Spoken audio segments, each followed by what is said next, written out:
আপনাদের পরিবারটা চলে কিভাবে? আসলে আপনি যে ফুটবলে এসেছেন, ফুটবল খেলছেন, এখন আপনার মা আপনাকে উৎসাহ দিচ্ছেন, যদি একটু বলেন যে আসলে পরিবারটা চলে কিভাবে, এটা একটু শুনতে চাই আমরা। মানে আমার বড় ভাই ফুটবল খেলতেছিল আর কি, খেলাধুলা করতেছিল। পরে খেলাধুলা করতে করতে করতে করতে আবার ঢাকায় আসলো, সেখানে একটা জব করলো। জব করার পরে এই যে কিছুদিন আগে আবার, মানে আগে তো ফ্যামিলিতে অনেক সমস্যা, এই কথাটা না বলি একটু বেশি সেন্সিটিভ হয়ে যাচ্ছে আর কি। মূলত এই ফুটবল খেলেই আসলে পরিবারটা চলে, তাই তো? পরে আবার এই যে কিছুদিন আগে, এই হবে 1 মাস আগে, আমি ডিসিশন নিয়েছিলাম আমি আর ফুটবল খেলবো না, আমি জব করবো, কারণ আমার ফ্যামিলি তো চালাতে হবে। ফুটবল খেলে দেখতেছি হচ্ছে না, সবাই বলে যে তোমার হাইট কম, তুমি গোলকিপার হতে পারবে না, অনেকেই বলছে আর কি, আমাদের আত্মীয় স্বজন বা ভাই ব্রাদার বলছে।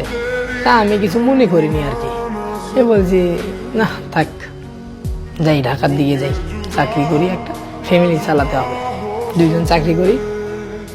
তা চাকরি করবে, আসবো আমার 22 তারিখে ঢাকায় আসার কথা, কিন্তু সেই সময় মানে এই খেলাটা 12 তারিখে আমাদেরকে রংপুরে ডাকে 3 দিন আবাসিক ক্যাম্পের জন্য আর কি।